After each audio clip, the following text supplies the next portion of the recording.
Welcome to another episode of the Doctors and Dollars podcast, where we discuss health insights and wealth secrets. I'm your host, Nate Crannell, joined today by Dr. Shehz Batliwala. Dr. Shehz, also known as the Visionary Doc, is a board-certified eye surgeon living in Northwest Arkansas. His journey didn't start there, however. He was born in India and later transplanted to the piney woods of East Texas.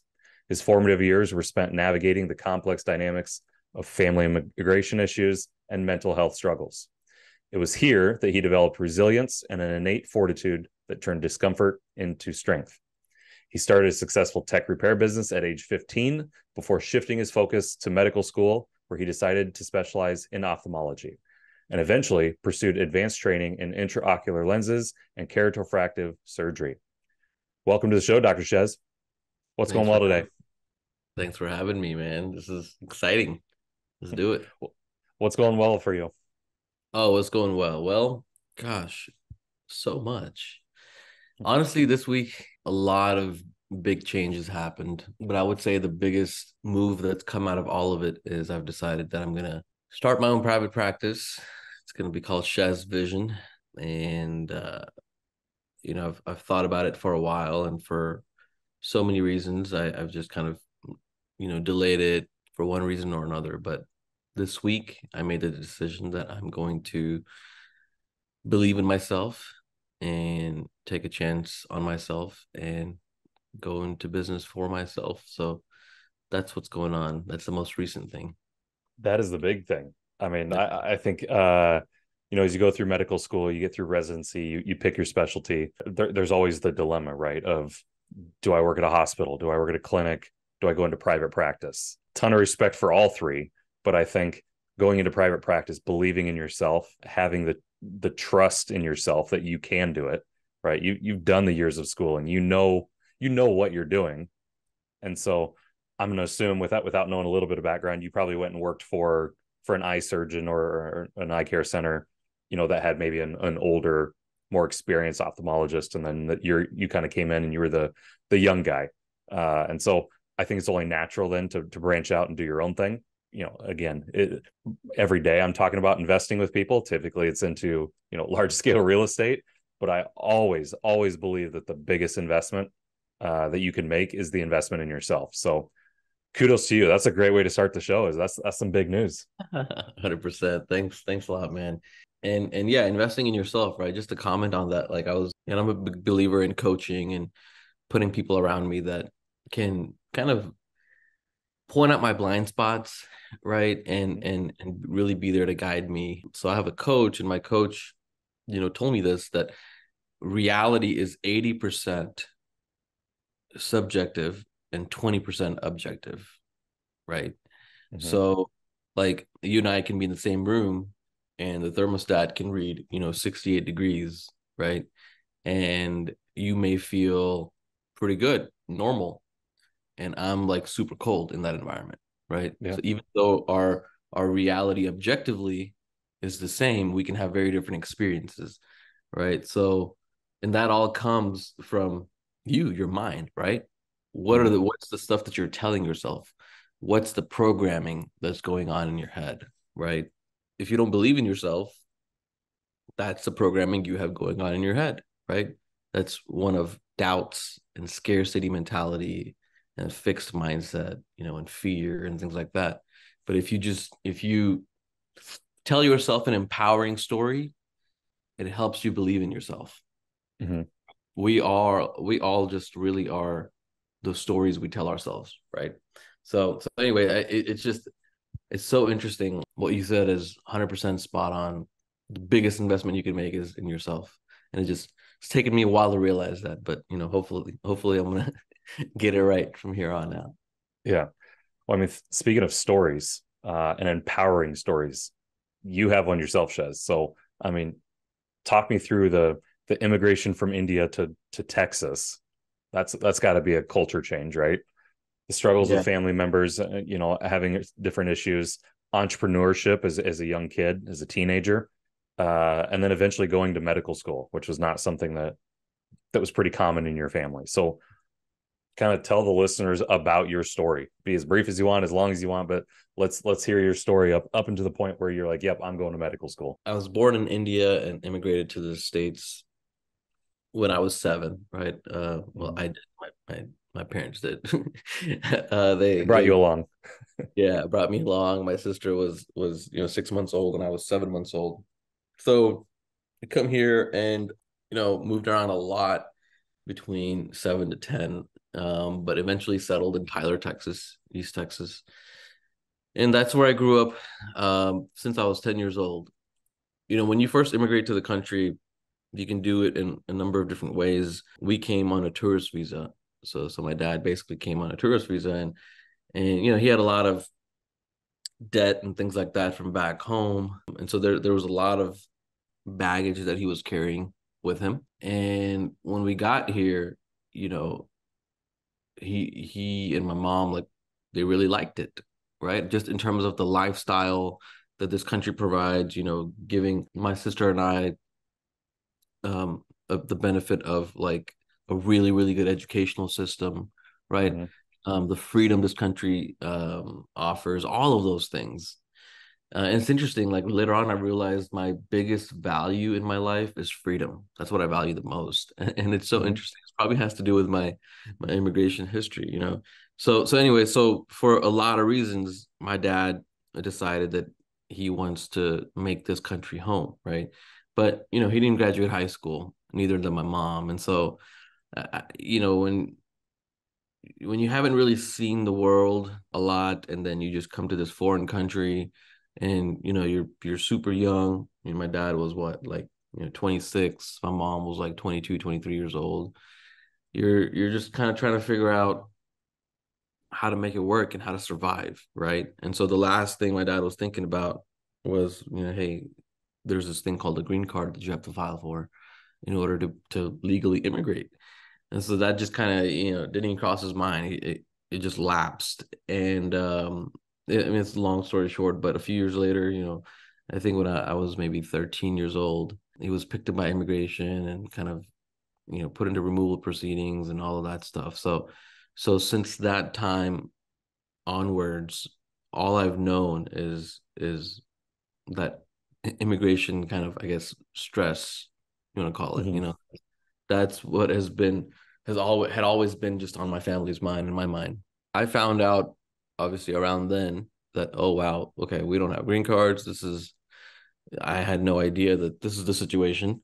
I guess since that time, I mean, I'm just thinking it's been such a crazy story, man. Every time I tell this and think about just that whole experience, I'm just like, it boggles my mind that Mm-hmm. that happened.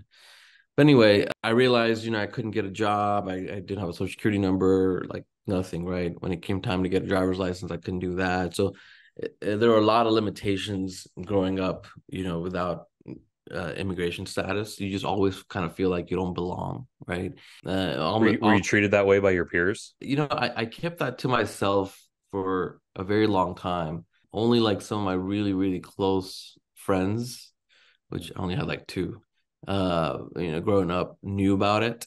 I was embarrassed, right? I was embarrassed to share that with anybody because I mean, it was such a weird thing, unique thing, Mm-hmm. especially in Tyler, Texas, right? I mean, not exactly a very big, immigrant community, right? It's East Mm-hmm. Texas. And so I was, because of that, because of the limitations that not having a social security number and things like that inherently bring, I had to get resourceful to kind of just help my family out financially and things like that, right? And so, like you said, when I was 15, 2005, 2006, something like that, I got into tinkering with electronics and phones and things like that. If you remember the Motorola V3 Razor when that came out, I hacked the heck out of that phone. I knew how to change everything on that phone, right? The I had the keypad. red one. Yeah, well, there you go. Yes, I had the black one. I was like, man, I thought I was a hot shot when I got that phone. I was like, Oh, oh, absolutely. this thing's nice. So I got really into it, and so I would kind of figure out a way to do some cool modifications on it, and then I would sell that service at the mall, right? Mhm. I pretty much grew up at the mall. My dad had a shop, a jewelry shop at the mall, and so I would always hang out there. I'd start selling that stuff there at the mall, and then I kind of did that for a while, and then the iPhone launched in 2007, and it totally kind of changed my life. And again, this whole time I'm still undocumented, right? So long story short, I tried to basically crack the screen on my iPhone, figure out how to fix it, and then started offering that service to people in Tyler, Texas. And that grew into, more and more customers. And before I knew it, I had a business on my hand, right? Mhm. So that business is called Smartphone ER. We grew that to 7 retail stores over the, course of a decade after that. So that's kind of like the big highlight that one of the big highlights of my teenage years is that business that came out of essentially a need to be resourceful. And so that immigration story, so at this point we're still undocumented, and we're going through different court systems, and you know meeting with judges and different types of lawyers to try to really figure out how to like kind of fix our status. Right, my dad's case was very, very, very complicated. So I finally get my green card in 2012, and I become a US citizen in 2015, which completely changed my life, right? Allowed me to really pursue the dream of becoming a doctor and going to medical school. My dad's case still kept going, was very, very complicated. So even up until when I got my citizenship, he's still, kind of in removal proceedings and still fighting with lawyers and stuff. And then during COVID, he goes to India to go to the US consulate and get his green card. So, we've been working on the paperwork and all of that stuff for 20 plus years at this point. He goes to India in 2020, February of 2020, goes to the US consulate, and then COVID hits, right? So, what was supposed to be a 2 or 3 week journey turned out to be an 18-month journey. He was stuck in India for 18 months. And this is Unbelievable. yeah, this is now, so from February 2020 to like August of 2021. He comes back to the country a day before his 50th birthday, right? Or 51st birthday. And I'm just like, during that 18-month period, I was in residency. I was in ophthalmology residency. And when I had gone down the medical path, my dad had helped me take over the business or manage the business basically, right? And I was in medical school and residency. Well, when he goes to India during COVID, I now have to manage the business while I'm in residency, Mhm. So I would basically be on call, do my clinic duties, things like that during the day. And then in the evening, I'd come and have meetings with my employees, and, I'd be applying for the PPP loan and all this Mhm. like crazy stuff that I just Mhm. kind of had to figure out how to do, right? Again, I had to be resourceful because of the situation. But anyway, so 1997, right, is when we came to the States. My dad came back with his green card, August of 2021. That's how long it took 14 for years yeah. Well, 24 years, right? or 19, 97. Yeah. Sorry. I went 2007. Yeah. You're right. yeah. So, almost a quarter of a century to belong, right? So anyway, that's, I guess what was your original question? My immigration story. So that piece is the immigration piece. It's always been a part of my life. I mean, gosh, it takes really not having something and wanting it so bad, right? Like Mhm. wanting to belong, wanting to be a US citizen, wanting to, have the paperwork so I can go and pursue my dreams of going to medical school, all this stuff. Yeah, tell me Um, about your feelings. In 2015 is when you got yours. So now you have social security number. Now you can get a driver's license. You can do the things that someone document can't. Tell me about those feelings, but then also tell me when your dad was obviously gone for 18 months going through this process. What was he like when he came back in late 2021? Now that he is, does have his green card and he's documented. Tell me about your guys' feelings there. yeah, I mean, it's like the weight of the world is off your shoulders, man. It's just this amazing, amazing feeling No because pun intended for your background either. yeah, exactly. Because you gotta understand, like it's like when you have felt like you don't belong, and you're living in fear for so long, right? Like it's not just like we were just kind of waiting around for 20 something years, right? Like every year my dad would be kind of put in this queue to be taken out of the country, right? To be put on a Hmm. plane and taken out of the country, right? Because he had a what's called a final order of removal for from the country. And so that order by the judge had to be executed, right? So every year he'd get like this close to getting kicked out of the country, right? Hmm. And our entire family, I mean, it was just like be this huge thing, and we're living in fear. We're, worried about like, well, if he ends up going to India, like, what's going to happen here? I'm in medical training. Who's going to take care of my mom? Who's going to manage the businesses? We haven't gone back and, for since 1997, right? India is Hmm. very, very, very different now. And so like, how do we survive in a place that, yes, we were born there and he had lived there through his 20s, but now he hasn't gone back for, a decade, right? Hmm. Over a decade. How do you survive in a country you haven't called home in over a decade? So once I got my citizenship, I got a taste of freedom, right? Hmm. Well, even before that, when I got my green card, because you get it and you get stuff in phases when you go through the immigration process. Like your social security number is usually the first thing to come, right? Okay. Um, and then you get something called a work authorization card. So now it's the I-76. I know all these numbers. um, you get the work authorization card, and that allows you to work legally in the country. And then you get the green card. And then once you have your green card, you have to have that for, in my case, it was 3 years before I could apply for citizenship, right? So it's a stepwise thing.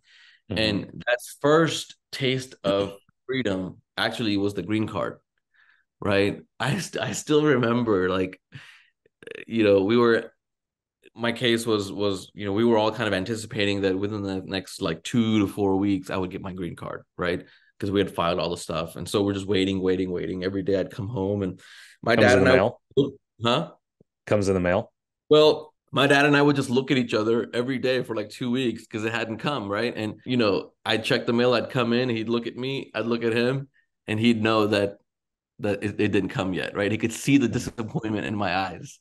Hmm. Oh, one day I walk in, I check the mail, and I'm like, oh my God, USCIS, right? I Hmm. walk in the door and I look at my dad, and he sees the excitement in my eyes. He can see it. He's like, did you get it? I was like, I think this is it.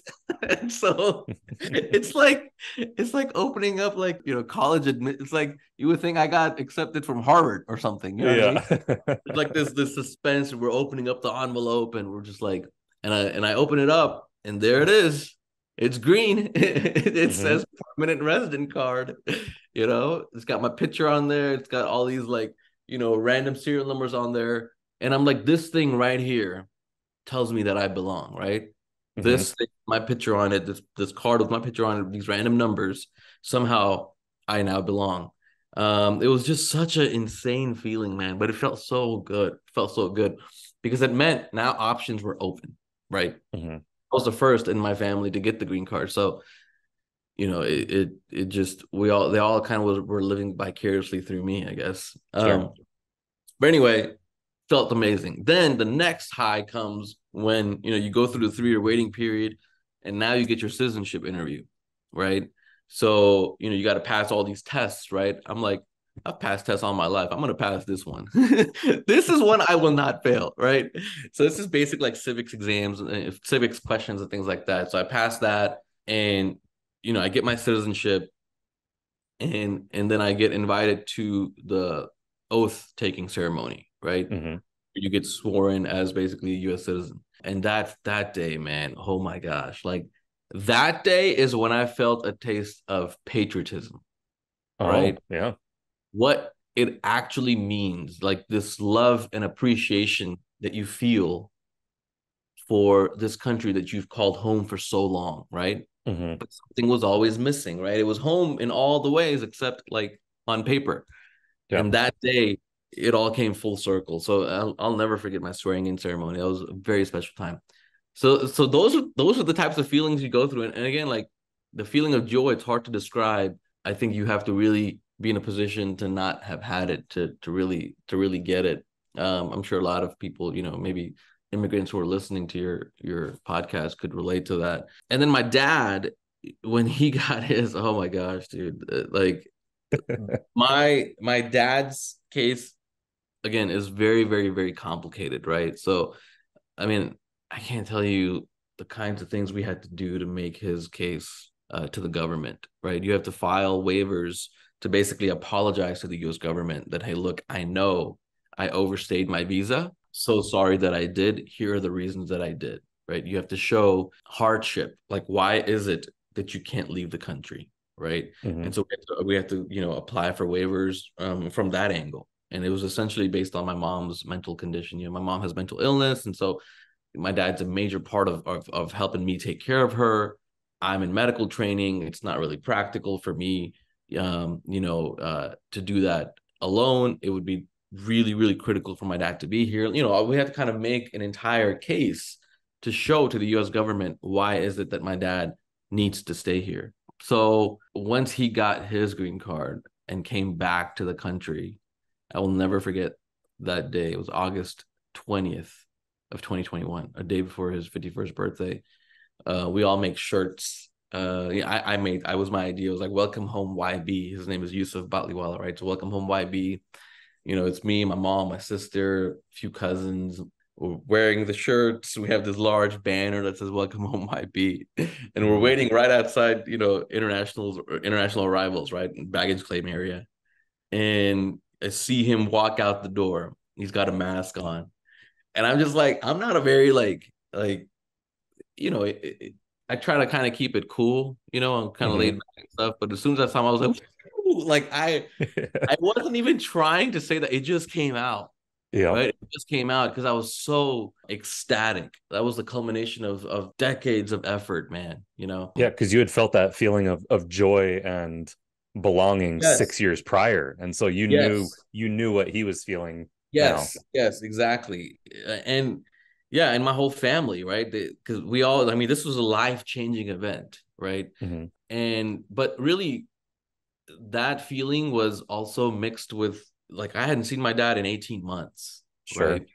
And so it was a very emotional moment, right? So he comes in, I just exclaim, with joy, and he comes, and my mom, goes and hugs him and starts to cry and break down, and then my sister goes, she's crying and she's hugging him, and then my cousin comes up to me. I'm recording this stuff. I'm like in the corner, just like like watching this whole thing transpire. My cousin's like, "Dude, go, go." I was like, "No, no, it's okay. You go, you go." He's like, "It's your family. You go." I was like, "All right, I'll go." So he takes the phone and then he started recording it, and I'm just like, I can't hold it anymore. You're right. So Yeah. I just like break down, bro. He sees me, I see him, and we hug, and I just like I'm sobbing, right? Because it Mm-hmm. was a culmination of years and years of agony and effort and longing for something, right? Mm-hmm. And now my dad and I both know, as we're there sobbing and hugging each other, that it's Mm-hmm. over, right? We don't have to live in fear anymore, right? We Yeah. can truly, truly, truly taste freedom, right? So it's yeah, never forget that That's day. that's incredible. I can't even begin to imagine or try to imagine like what that feeling was like, especially for your dad, who's gone, if my math is right, nearly half his life as an Yeah. undocumented citizen of a country. I mean, to be that long in the United States has to feel more like home. Like you coming over at 7, by the time you get it at 15, that's about half your life as well. But I mean, not a lot of people remember what was going on in their life prior to age 7. You probably don't remember India as much. And so it's a little different for you. But for him, having been born there, living there until I think you said 25, 26 years old, and Yep. then coming over, he knows what it tastes like to be in his home country, but to also be as an undocumented citizen in a new country and one country that he probably feels like is home, but doesn't quite feel like it's home Yeah. just because of all the things that you guys had to go through to get to that point. I mean, August 20th, 2021, that had to be absolutely amazing. You did a great job there telling that story. I could feel it. Like I'm just picturing you. I don't know what if were you in Dallas Airport? Because I know Yep. Dallas Airport pretty well. So DFW, man. Yeah, I You ever know. heard of It's funny. I know the baggage claim area. It's very big, high ceilings. I get it. So I was just trying to picture you as you were telling that story in that space. Yeah, dude. It was a profound experience. But was there any hesitation? So now I'm going to shift gears on you because that story is powerful, but I definitely have a ton of questions for you. I just have to imagine as an undocumented citizen that there's always that, especially like your dad who's had to go several rounds with the government, right? Of explaining himself and apologizing and kind of like what you shared in your story of just still having a little bit of a chip on his shoulder as it relates to progress and moving forward.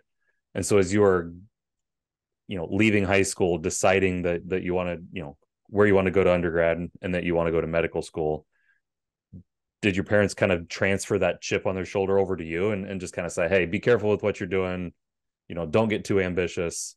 Or was it the reverse where they're just like, hey, go out and chase your dreams. You have the green card, you've taken the oath.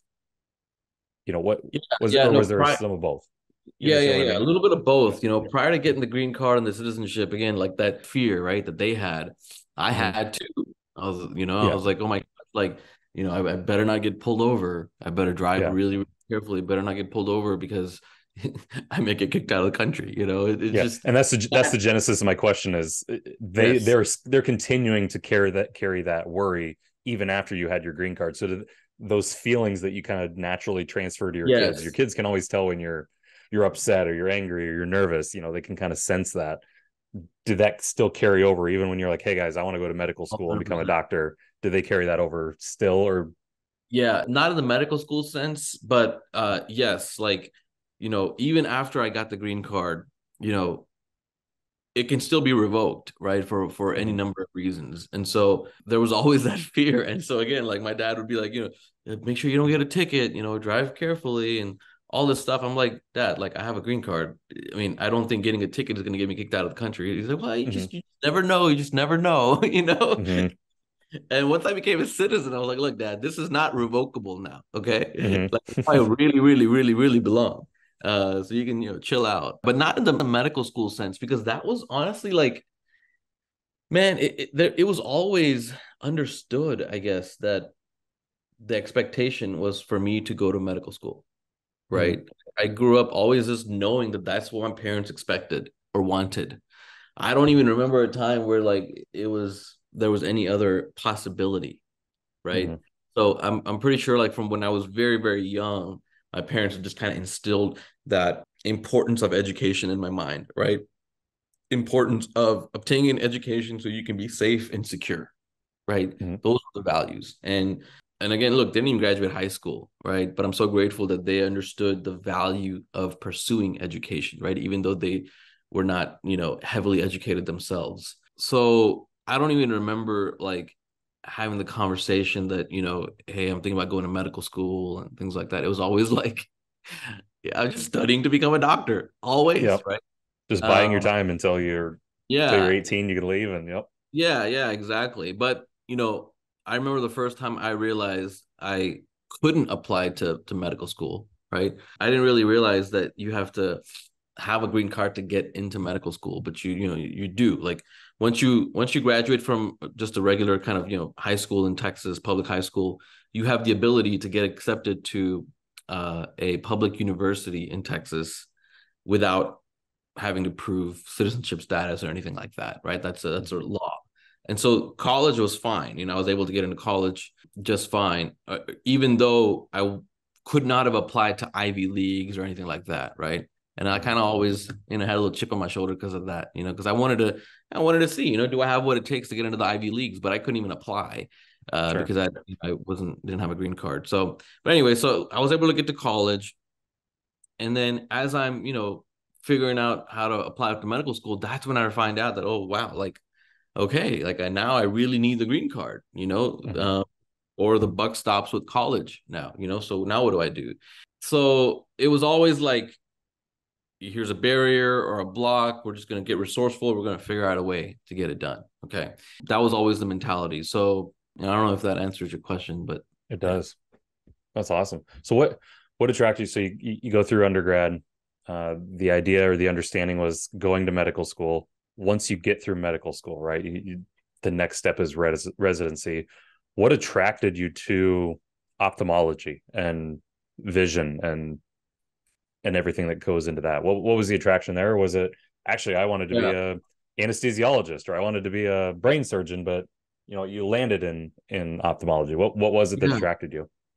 Well, so I wanted to be a neurosurgeon. That was my thing from kind of day one. Like I said, medical school was always just this automatic thing in my mind, right? So Mm-hmm. it was neurosurgery because of my mom's mental illness and just kind of being her caregiver and seeing, the evolution of her disease, right? Being fascinated with the human mind, and kind Mm-hmm. of, what goes wrong that presents in the types of symptoms that she had and things like that.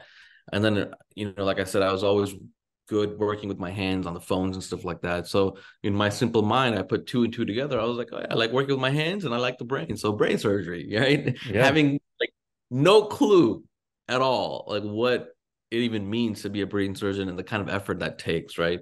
Mm-hmm. So, but that was the initial drive. So I got to medical school with that drive, right? And then, first couple years of medical school, I'm like just gung ho neurosurgery, shadowed a bunch of neurosurgeons and all this stuff. And then I realized that it's a 7-year residency after medical school. I was like, well, hold on Mm-hmm. now. Like, uh, this no one said this, Yeah. Uh, so I really had to take a step back and evaluate my true motivations, right, for going to medical school, and do I really want to become a neurosurgeon? And I didn't know all this stuff back then.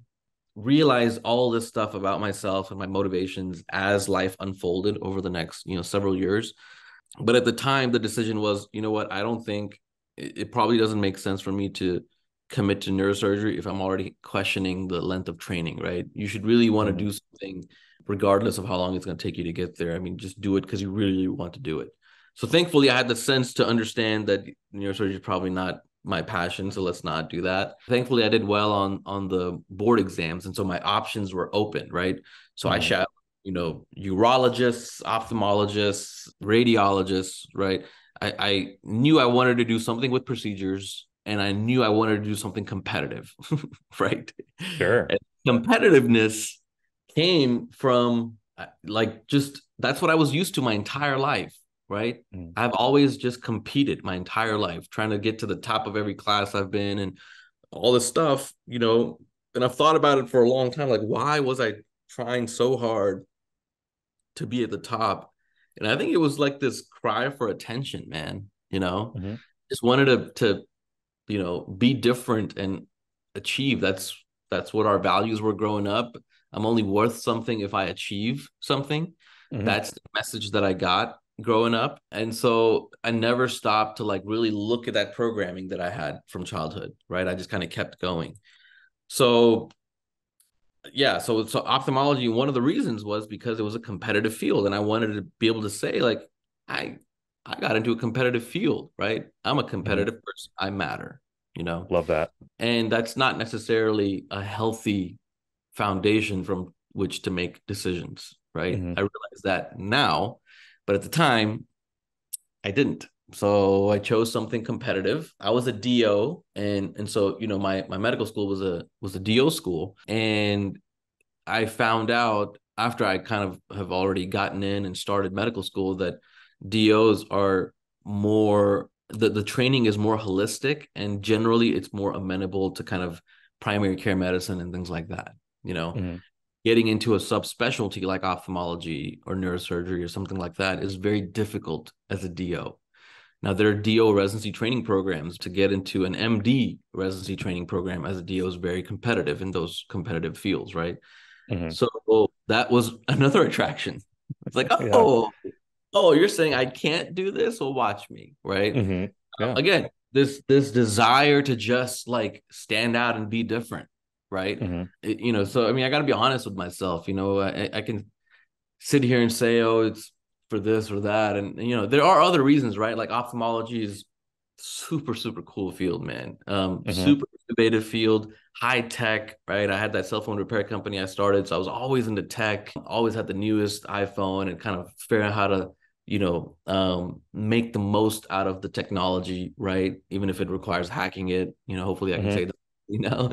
So For sure. so so ophthalmology, very innovative field, very high tech field. You know, working with my hands, that aspect was there, especially delicate things, right? Like back in the day, I used to, do some micro soldering on circuit boards and motherboards, right? Oh, Uh, sure.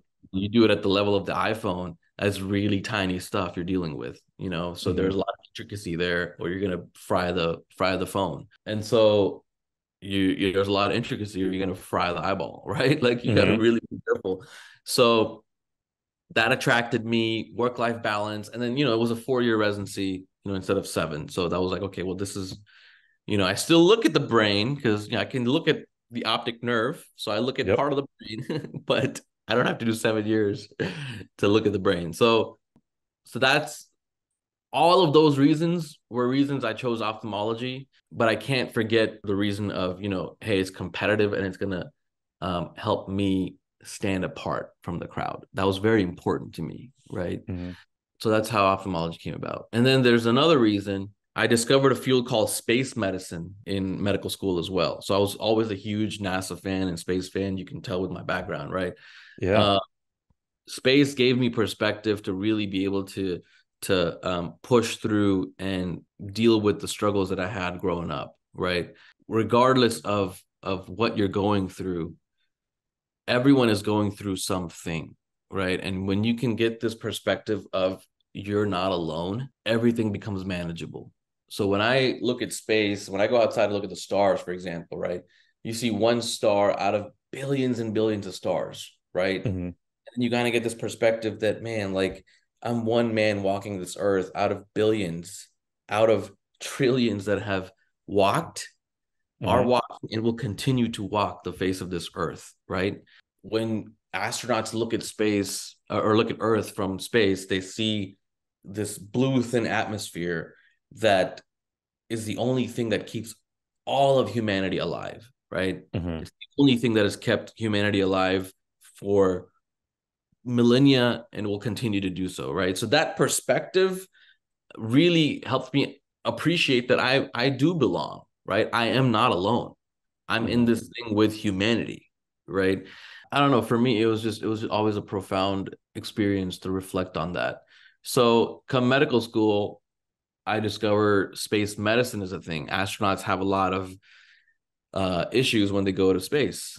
Um, you know, there's a risk of kidney stone formation and things like that. But at the time, this is 2015, 2016, one of the biggest risks, and it still is the vision issues that astronauts have in space, right? Hmm. Because you lose gravity, and so all the fluids shift towards the top of your head, and that leads to certain changes in the anatomy and physiology of the eyeball. And I did a lot of the initial research on that by applying to a NASA internship in medical school, right? So I discovered that field. I'm like, oh man, I got to do this again. Why? Yeah. Looks different. Space Hmm. medicine. Not a lot of people doing that, especially space ophthalmology, right? Even unique. So I got interested in that field. And then once I got into the space ophthalmology stuff, that's sort of when I discovered ophthalmology. And so everything was starting to come together, right? That, oh, wow, Hmm. okay, I'm going to be the first DO to get to a really, really awesome ophthalmology program in the MD world.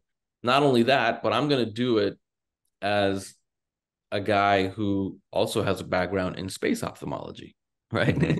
It's like more and more and more unique. Yeah. And so that kind of became the goal. That being the goal, I was always doubtful whether I could really do it or not, kind of Hmm. feared my ability to really do what I'm saying I want to do. So I had backups. I had a backup of radiology, emergency medicine, internal medicine, family medicine, right? And radiology, it wasn't just radiology, it was interventional radiology. I got interventional radiology interviews as well. So I had like all of those backups, and I could seriously see myself doing any of those fields, right? But the top choice was ophthalmology. But I was like, man, what if I mean, that's a very ambitious goal. What if I don't make it? Well, then maybe I can do radiology, or maybe I can do emergency medicine, right? Like no one, Hmm. maybe you'll have one backup. No one has like 5 different backups. So I just like I was neurotic, man. And that tells you how much I didn't trust my my own self, right? Hmm. That's kind of, that's all the self-belief stuff that we were talking about initially. So anyway, that's a very long answer to your question of how did ophthalmology come about. I mean, I mean, again, another fascinating story. That's just another chapter in your life that you get the happiness to tell. Because looking back at it, you're probably happy that you took the path that you did.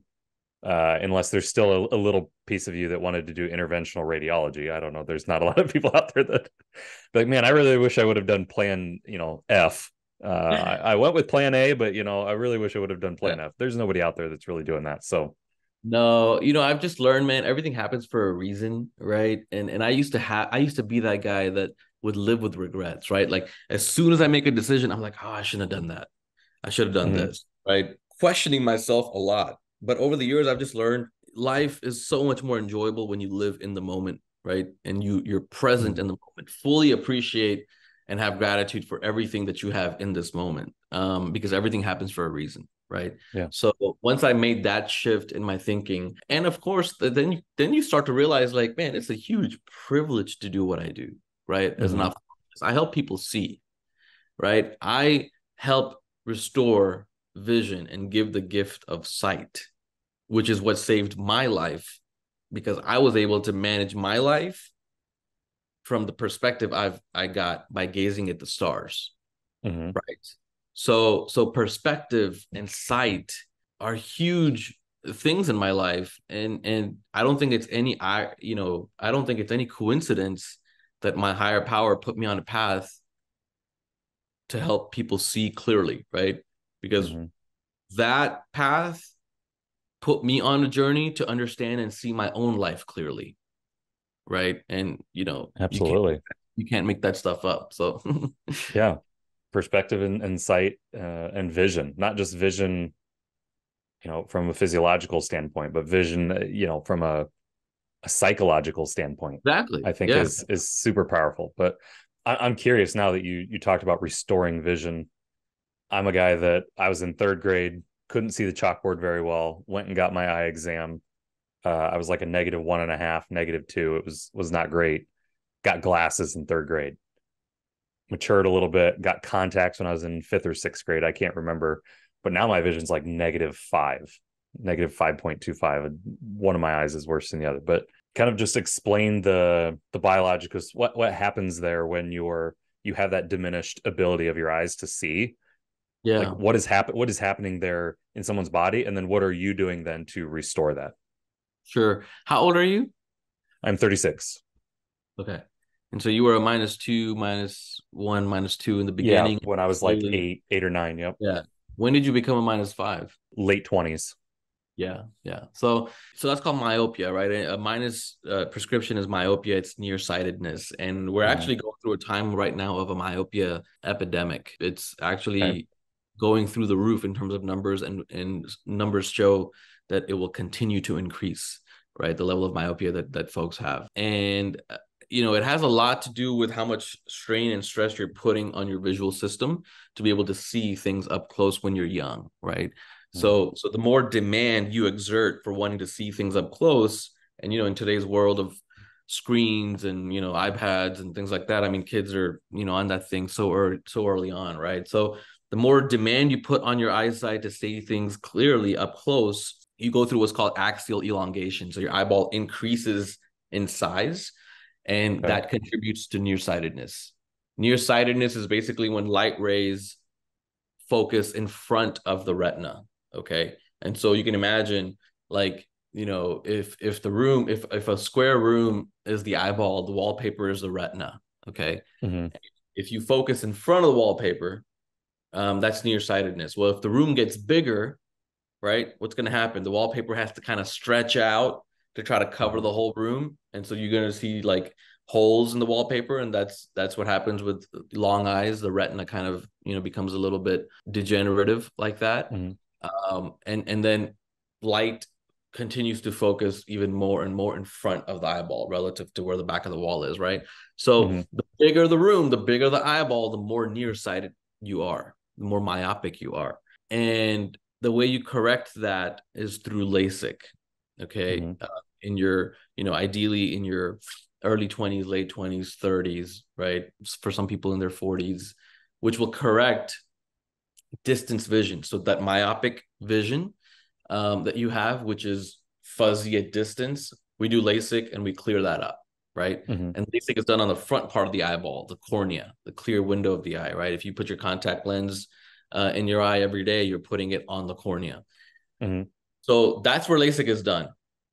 Well, then in your 40s, what happens is the lens inside your eyeball, right, which is a totally different structure. Your eye's like a camera, it's got a lens. The lens starts to get stiff. So the lens is really what's responsible for zooming in and looking at Mm-hmm. things up close, right? But just through birthdays, the lens gets stiff. And so you're not able to focus up close anymore. So people start needing reading glasses, right? Sure. 40s and 50s and so on. And then that lens gets bigger and cloudier, and that's called a cataract. And because of that large lens, you can have even more of a myopic shift. And so some people, a lot of people end up having that. But anyway, once that lens gets really big and dysfunctional and it's not working as well as it used to, it's not zooming in, it's getting cloudy. Now it's called a cataract, right? Mm-hmm. So the lens changes its morphology as you go through life. And usually, people in their late 50s, early 60s will have some hint of a cataract, and it just kind of progresses, right? Mm-hmm. So what we do, LASIK for young folks, and then for folks that have had more birthdays, we do a lens replacement procedure or a cataract surgery. Very similar procedures. We make small openings in the cornea. We take the lens out. We put a new man-made lens inside, and we close up the openings, and those lenses stay in your eyeball for the rest of your life. So that's a lens replacement procedure we do. And depending on who you go to and the kind of technology you have access to, you can get out of glasses and contacts for the rest of your life. So that's amazing. my specialty, and that's kind of what I focus on within ophthalmology is helping people get out of glasses and contacts regardless of age. Mm-hmm. Would you say that's your favorite surgery to perform then? Just because it's fulfilling and it's 100%. I don't even have the word. There's probably a whole nother feeling when somebody comes in after everything's healed and they so thankful to you. I have to imagine. It's so gratifying, man. There's this procedure called an ICL, which is for really, really, really nearsighted people. Like instead of a -2, they're like a -10, right? Oh, wow.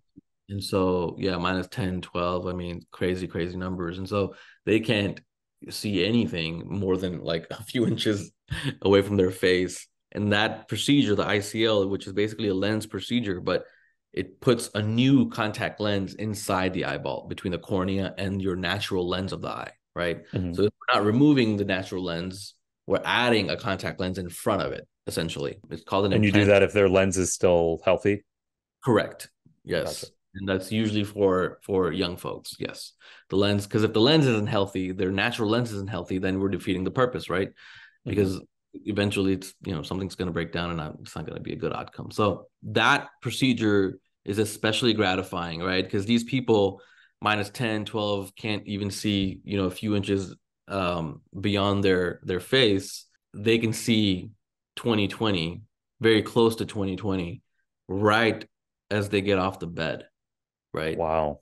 So it's insane. It's one of the most gratifying procedures. It's not uncommon for patients to really tear up and the surgeon to tear up with them, because it's like, wow. It's like one of those things with the passport, right? Like I don't know what it's like to be -10. I never will, right? But this patient, they know what it's like, and now they don't have to do that anymore. They can belong with the rest of us walking around without glasses and contacts. It's a feeling that is hard to describe. It's just like the passport, right? Not having it when you've longed for it so long.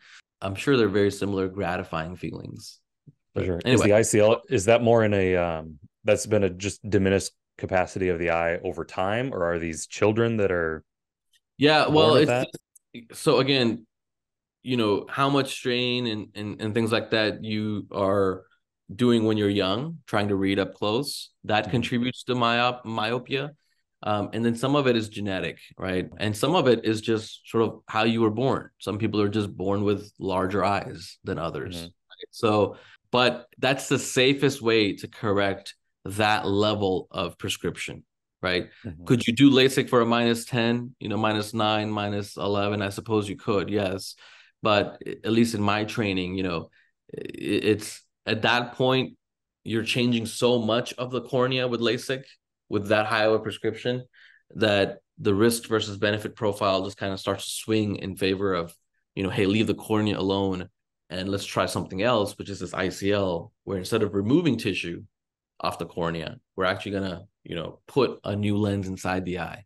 And then later on, we can remove it when the cataract develops, right, in their 60s. We just go in, we take that ICL out, and then we do the lens replacement procedure just as normal after that. So Gotcha, that makes sense. I gotta imagine maybe this is a dumb question then. Blindness is yeah. more of an impairment on the optic nerve, not necessarily on the eye, correct? Yeah, so see, that's a good question. So there's reversible blindness and irreversible blindness. Okay. And man, you read my mind because that's where I was going is like you see some of those Facebook videos where people are like put on these certain glasses like a baby that has never been able to see and they put these glasses on, all of a sudden they can see. Yes. It's like, is that are they reversing blindness or is that just somebody who was born -12 and you're fixing that? So tell me about the blindness. Yeah. Well, so there's optics and then there's ophthalmology, right? There's optical blindness, quote unquote, optical blindness, which is just how light rays are interacting with the optics of your eye, right? That's causing fuzziness. And that we can improve with keratorefractive surgery, right? That changes the optics of the eye. Kerato means cornea, refractive means changing how the light rays bend, essentially, right? Or how the light rays bend. And so we can do lots of cool procedures to change the optical power of the eye, right? To fix blindness that is reversible, right? Okay. How is it reversible? Well, you don't have to do surgery. You can just wear glasses and contacts, and now you're not blind, right? So a lot of folks have that. And then there's irreversible blindness, which is damage to nerve tissue, right? So the optic nerve is the cable that connects your eyeball to your brain. If you have damage to the optic nerve, nerves, for all intents and purposes, although there's some new research in this arena, but nerves don't regenerate is the classic teaching in medicine. So once you have damage to the optic nerve from glaucoma and other types of conditions, from ischemic damage, which is vascular damage, then that blindness is irreversible, right? You always have a defect within your visual field. Optical blindness is more like everything is blurry, right? You would have a great image if light would just focus where it's supposed to focus. That's a different kind of blindness. Interesting. Yeah. So I was trying to think of a good analogy there as you were talking about the cable, kind of like a tugboat. Like if your brain is the big ship and your eye is the tugboat, you got to make sure you have a really strong rope there. And if you can't, it's an irreversible or unrepairable 100%. That's a cable. great analogy. Okay. And if you're, and if the tugboat is pulling too hard and it's a weak rope, more damage, right?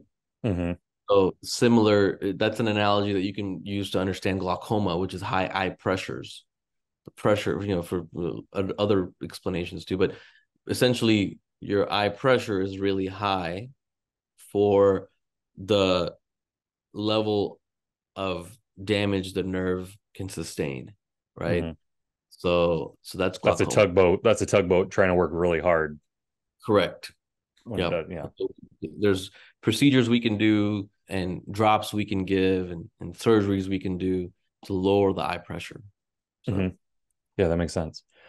One thing I want to wrap up with you, because this has been a great conversation. And I know that there's going to be physicians that listen to this. There's going to be non-physicians that listen to this that are going to resonate with some part of your story, which I think is fantastic. That's the whole point of why we do this. Thanks, One man. vision that you shared with me, offline, you have a deep passion for self-love, right? And understanding yourself. And you had talked about like a goal of yours is to go around and to speak to youth, to high school kids about self-confidence and self-love.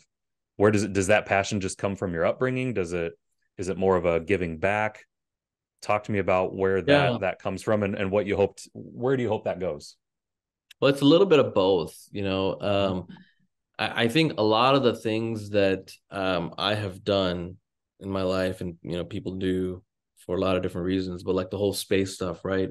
I mean, I even got an MBA in the space economy, you know, because Mm. one, I mean, it's a passion of mine, and business was always a passion, right? Medicine, space, and so space medicine converged, and then space business converged. I was like, oh man, I got to do this thing. It was like the first MBA of its kind, right? But yes, it was for passion. But again, it is also something that's going to set me apart, right? So why Mm. do I have this huge hunger to be different? Well, it's to be recognized, right? We Mm. all have human needs of recognition and validation, right? But sometimes you can go too far with it.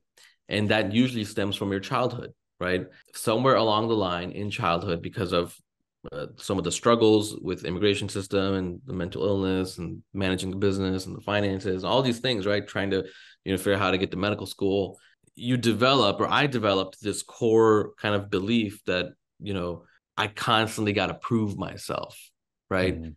Only worth something if I achieve something, you know, kind of performance based values, right? Is Mm. if you go up like that, that becomes your compass. And you can imagine that that can go overboard, right? You can Mm. be pathologically ambitious. That's what I call it. I call it pathological ambition. and Sure. and you know, I feel like that's what I had for the longest time, right? That does not lend itself to self-compassion, right? Because why is it pathological? Because you do it to the detriment of yourself and others, right? And that happens because you don't really know why you're doing it. Mm. We don't really stop and think and take the time to reflect on what is it that we truly, truly want, Mm. right? I realized that throughout my entire journey, you know, I hit burnout in 2020 when my dad was stuck in India during COVID. That was kind of my breaking point. You know, I wanted to stop everything, medicine. I wanted to kind of just like I was confused why I was doing all those things, right? There wasn't any clarity. Like, why did I want to become an ophthalmologist? Why everything I just told you, I learned Mm. in the last 3 years of my life, right? In Mm. terms of why I wanted to do the things I wanted to do. So I realized that there really is no other way other than to really understand yourself and your motivations as best you can, right? The most important relationship anyone can have is with themselves, right? Because you produce your results, right? It's your thoughts, your beliefs that are going to give rise to your results, right? And your Mm. actions and your results. And so understanding yourself, having a good relationship with yourself lends itself to showing yourself compassion and grace, Mm. right? And I think if you can do that, then you can show compassion and grace to others, right? And I think that is what is missing in this world, right? Compassion and grace and love. I mean, not to sound, you know, overly like, you know, hippie or anything, but you No, know, it is. that really is what is missing, in my opinion, in this world, right? In this time of just polarity and hate and, you know, so much extremism, right? You know, consensus building is really hard in this day and age. And I think it's because of a lack of compassion and empathy and love for each other. And that cannot happen unless you have compassion for yourself. And that can't happen unless you have awareness of yourself and why you do what you do.